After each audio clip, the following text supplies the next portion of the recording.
Ready? All right, good afternoon, everyone. My name is Marwan Porter. I am the attorney for Michael Hughes and his family, the young man that was fatally gunned down on March 30th, 2021. We have conducted a preliminary investigation, and based on our preliminary investigation, we believe that there is a strong possibility that charges should be brought against Officer Ring. We believe that based on the information that we got from eyewitnesses, the killing of Mr. Hughes was unjustified, unlawful, and unnecessary. It's important to understand that there were two separate incidents or instances when Mr. Hughes was shot on that day. One inside of the hotel room and one outside of the hotel room. You have heard that Mr. Hughes grabbed or reached for the officer's taser. We have information and believe that that may not be true. Eyewitnesses who were there, who saw what happened, indicated that the officer, Officer Ring, reached for his taser, and Mr. Hughes attempted to either knock his taser out of his hand or prevent the officer from tasing him. Which makes sense, which is why a good excuse or reason or whatever it may be was he's reaching for my taser. No, he wasn't reaching for his taser. He was trying to disarm the officer and knock the taser out of his hand. And the taser ultimately hit the ground. At that time, Officer Ring grabbed, and this is important to understand as well, the taser was in his right harness.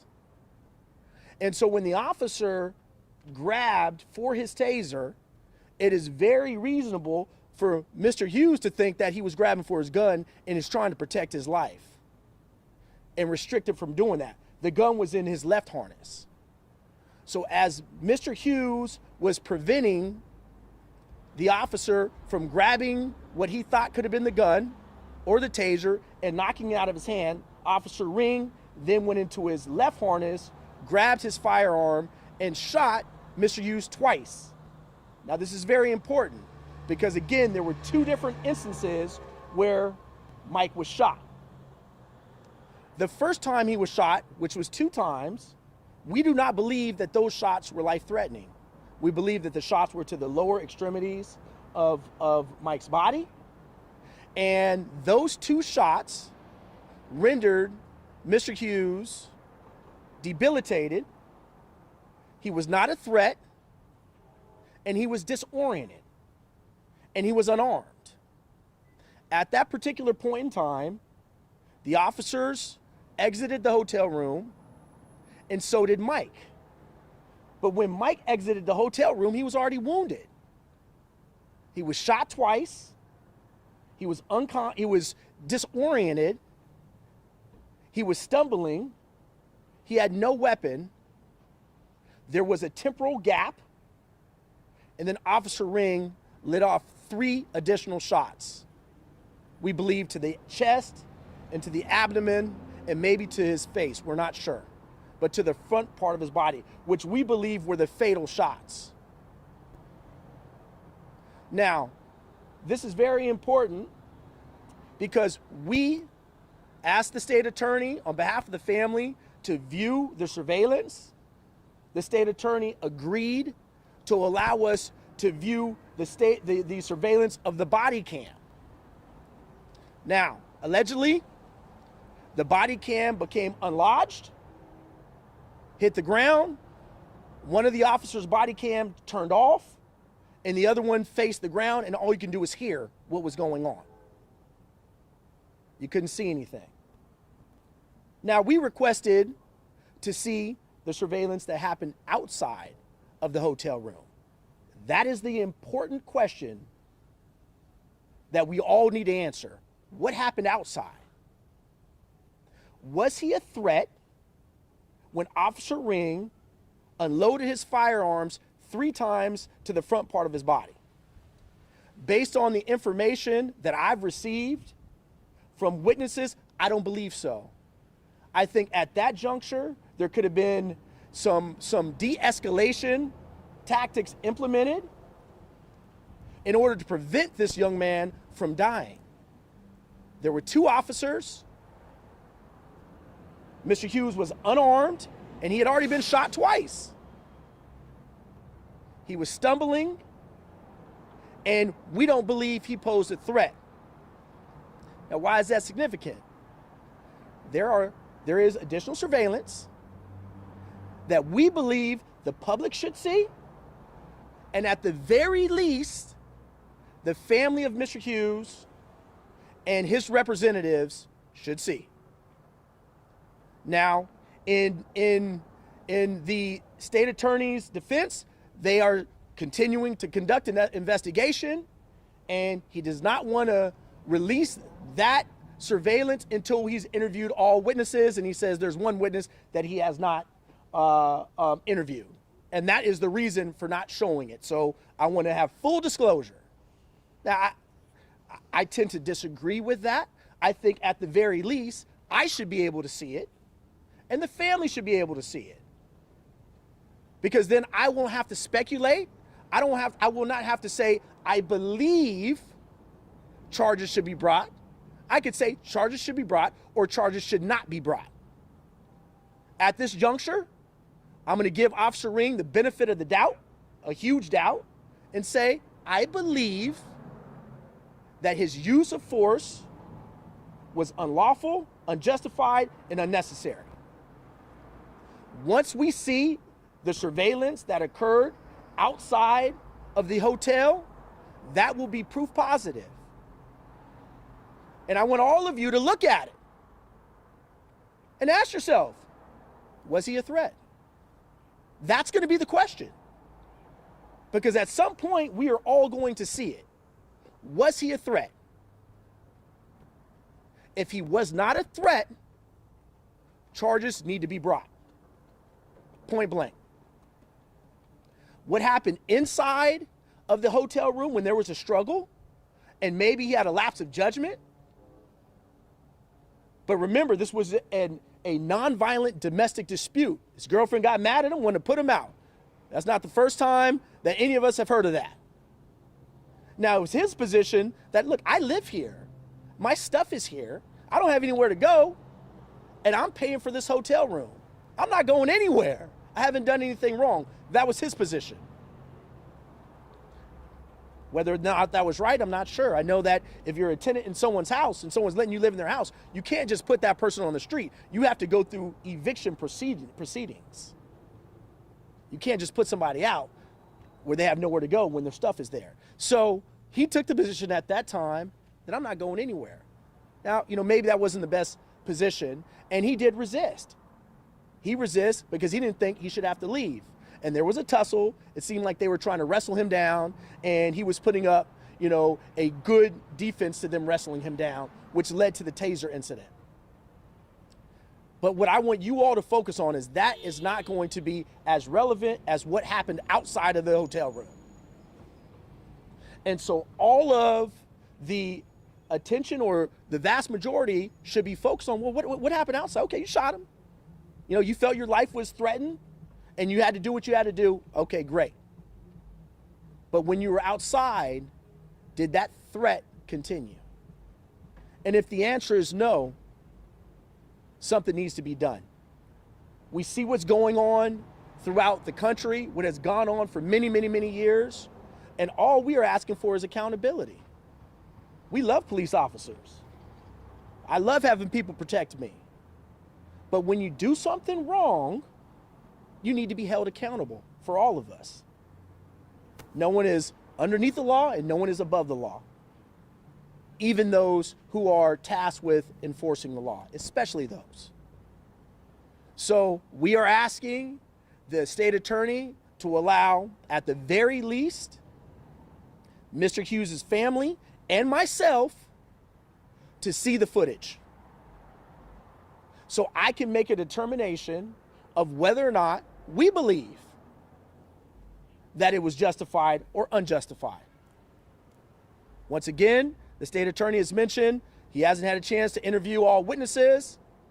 I don't think that should stop him from allowing the family and his representatives to see the footage. So at this point in time, I'll end by saying, based on what eyewitnesses have told us in our investigation, we strongly believe that the killing of Michael Hughes was unjustified, unlawful, and unnecessary. Thank you.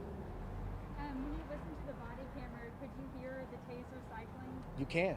Yeah, it's a great question. And the witness, one of the witnesses said that he thought it was the officer tasing Mike, not Mike tasing the officer. And again, I'm just kind of putting the pieces of the puzzle together the best way I can. But as you know from Officer Chauvin in Minneapolis, we're not just going to take what an officer says face value and believe it to be true. Okay? Based on what this independent eyewitness said was that Officer Ring grabbed for the taser. Mike tried to either restrict him or knock the taser out, and he believed it was Mike who was tased. He doesn't know, but he believed it was Mike who was tased, and he tried to get out, and eventually the taser hit the ground. Do you know specifically what the surveillance video was able to capture from the hotel, or what vantage point it was? Or? Great question. So apparently there are some columns that inhibit a little bit of the line of sight. But I think that, again, once we see it, we'll be able to tell. You could see the officers come out the room. You could see Mike come out the room, and you could see Mike getting shot in some form or fashion outside of the room. And the state attorney's office has that video? They do. But you haven't been able to see that video yet. They will not allow us to look at that. And you said the body camera, there was 2 different body cams, one was dislodged and one on the ground and was dislodged. You guys are asking such great questions because you're jogging my memory. There were 2. Here's another question for you. Why didn't the other officer dislodge his fire weapon? Either times. The other officer who was there did not fire at Mike inside of the hotel room or outside of the hotel room. So if Mike was such a significant threat, why didn't the other officer dislodge his firearm? So there were 2. One allegedly turned off, the other one hit the ground, and you could only see kind of static. And how many witnesses did you speak with that saw the taser interaction? We spoke with 2 witnesses. One ran out the room. The other one stayed and watched the whole thing. Was one of the witnesses his girlfriend? Yes. And was there a description of what transpired in between the first round of shots and the second round of shots that went off? What did the witnesses say? That's a good question, because I want to address the young lady's question in terms of one of them being his girlfriend, because we've talked to his girlfriend, who you've heard from before, and we initially asked her, did he go for the weapon, for the taser? And she was like, well, everything happened so fast. Obviously, it was scary. It appeared as though there was a struggle, and someone was reaching for the weapon. But what she did say is that the officer stated, "He's going for my taser." And that automatically cued her to think, oh, well, maybe he's going for his taser. How does she know what he was doing, right? How does she know what was his mental state or in his state of mind? And so after she reviewed it, she was like, you know what? I'm not sure. It makes sense, because there was a tussle for the taser.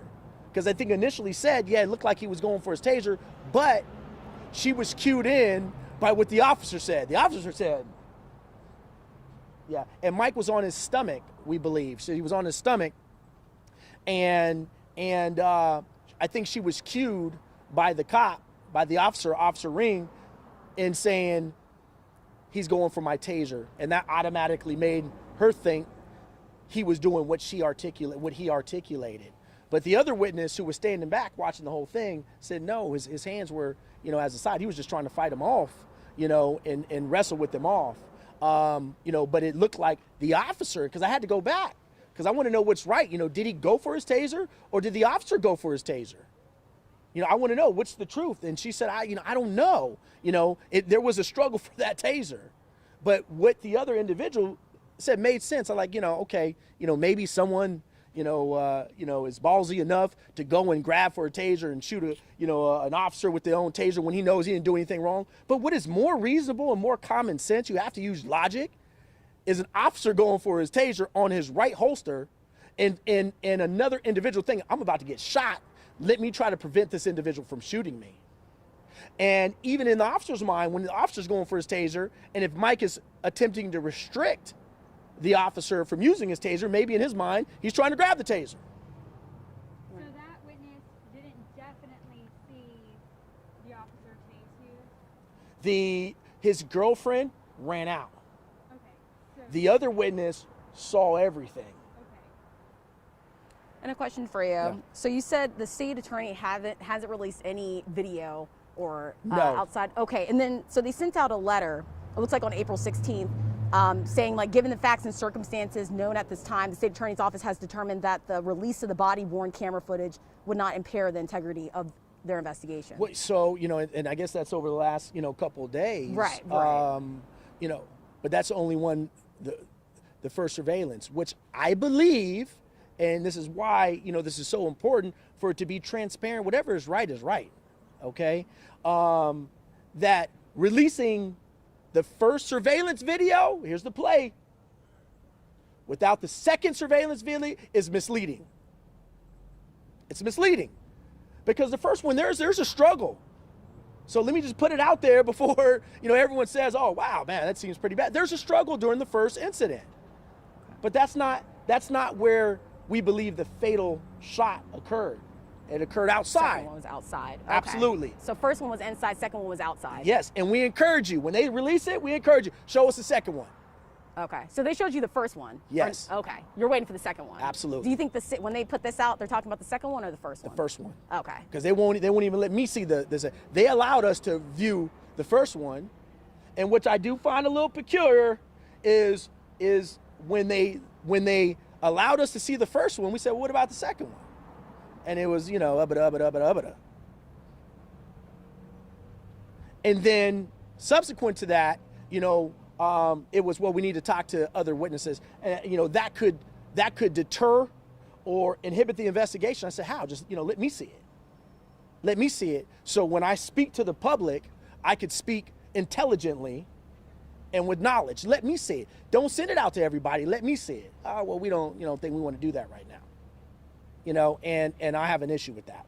So to be clear, you're calling for the release of the 2 body camera videos and the surveillance footage from outside that had a vantage point of what transpired. Absolutely. And we want that release at the very least. If the state attorney believes that could alter his investigation in some form or fashion, we want Mike's family to see it, and we want his representatives to see it. But you have watched the body-worn camera footage? We have. Okay. And I know that you couldn't see much, but what did you hear in that video? So you hear a struggle. You initially see the officers approach Mike to try to get him out of the bedroom. He says, get out, back up off me, get off me. He backs up. They attempt to restrain him. They seem like they were trying to gain control of him. They were unsuccessful in doing that. This, I believe, is when they fall down on the floor on the bed, and then, you see the camera, one go off and the other one, starts to give you static. And then you just hear, and you hear, oh, another great question. And you hear, get off me, get off of me. And then you hear, he's going for my taser, he's going for my taser. And then you hear a bzzz, and then you hear 2 shots. And then to answer your question, so I don't forget, and then there was a gap in time. That's very important. This was not one consistent sequence of events. There was a gap.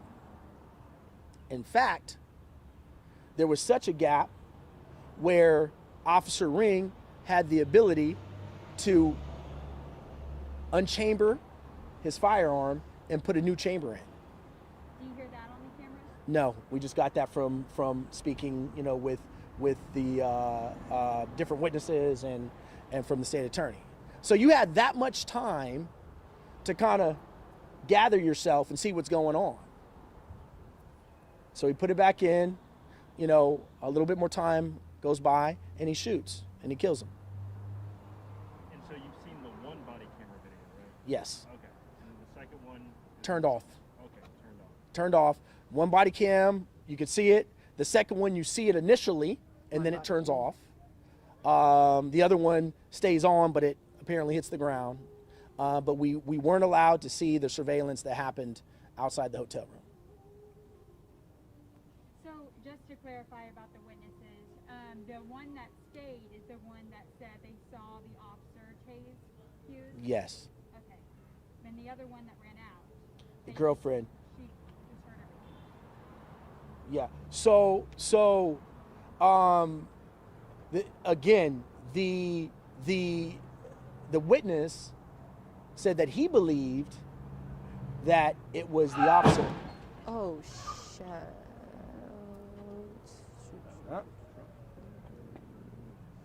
So we had a little something going on over there. Hopefully everyone's okay. But the witness believed that the officer tased Mr. Hughes. That's what he believed. He didn't believe, the officer said that he was tased, but the witness believed that the officer tased Mr. Hughes. I think it was a struggle, to prevent them from doing whatever, because it has a gun mechanism, and I believe that it was a struggle, not to allow one person to tase the next or what have you.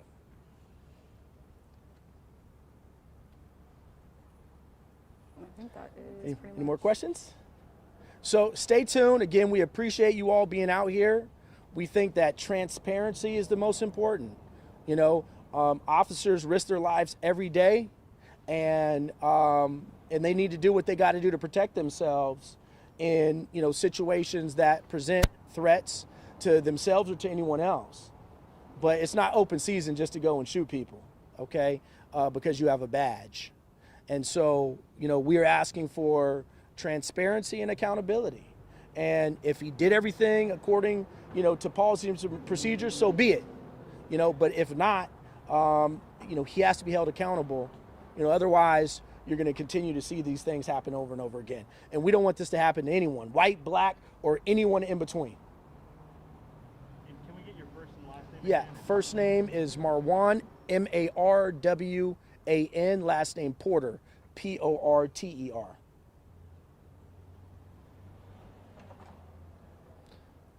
Thank you once again, and we'll keep you posted.